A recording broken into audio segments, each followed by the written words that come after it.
So it is 1783 and the Treaty of Paris has just been signed between the US and Britain, which means yay, the colonies are independent. Though that did not mean that both sides were still not very buddy-buddy with each other, and were also still doing stuff to piss each other off.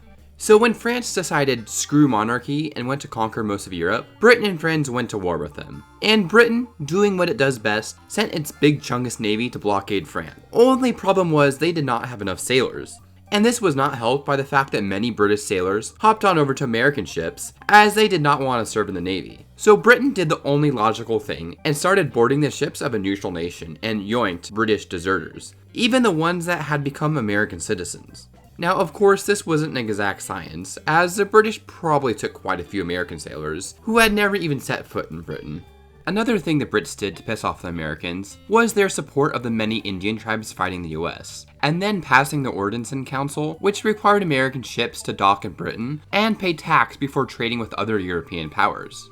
But eventually, the British Prime Minister Robert Jenkinson decided to smooth things out and rescinded the Ordnance Council. But unfortunately, it was not like he could just text the Americans what's up, and it took about 3 weeks for the message to cross the Atlantic. Well, in that time, the Americans decided that they had had enough and declared war. But this wasn't just because America was salty with Britain, but also because they really wanted Canada. And who could blame the US for this? Canada has free healthcare, poutine, and Michael Cera.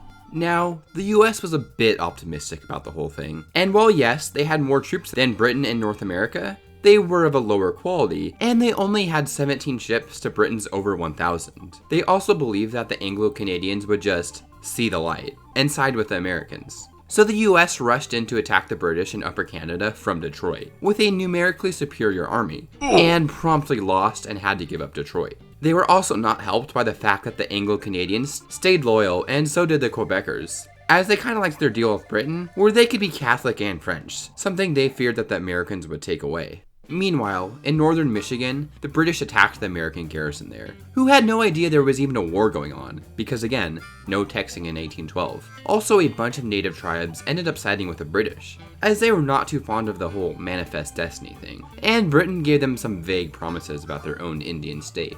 So the Americans tried invading again, amassing a force in upstate New York, but then immediately got clapped by the British after crossing the Niagara River. In 1813, the Americans tried again to take back Detroit, but one of the American commanders screwed up and marched his force ahead of the main force and got destroyed by the British, which kind of bungled the whole thing. But the Americans finally did something that did not immediately flop on its face, when they crossed Lake Ontario to take Toronto and then saw some success taking several forts along the Niagara River.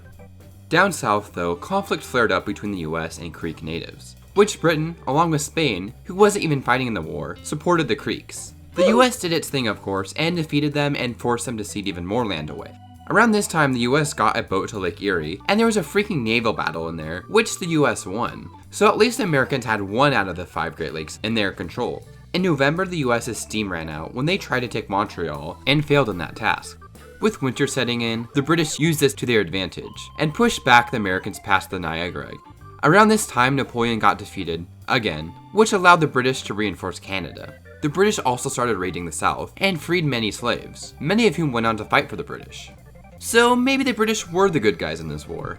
Even with both sides beginning to run out of money for their war efforts, and starting peace negotiations, the British under General Cockburn sailed into Chesapeake Bay and landed near DC. When the British entered DC, they began to burn down many public buildings, including the White House. It is even said that a Canadian militia did this, but I really could not find a reliable source on that, so let's just pretend so I can use that as clickbait in the title. General Cockburn also ordered his soldiers to destroy any C's they found, so the Americans could not abuse his name.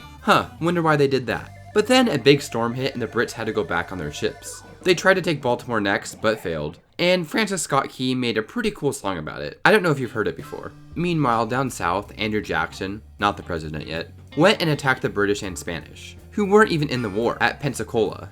Then moved to New Orleans to fortify for an upcoming British attack.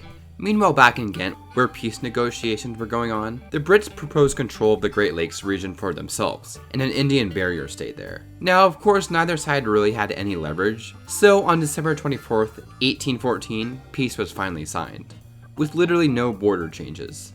Unfortunately, again, no texting, British forces still attacked New Orleans, but the Americans under Andrew Jackson repelled it, and then everyone finally got word of the war ending. and hence the War of 1812 ended in 1815. Great job on naming that, historians. So who really won? I don't know, but the natives sure didn't. Thanks for patrons Andy Luke, Emerson Salmerio Rubio, Link the Bets 24, Sean Finerty Loins, Skylar Weston, and Zyma.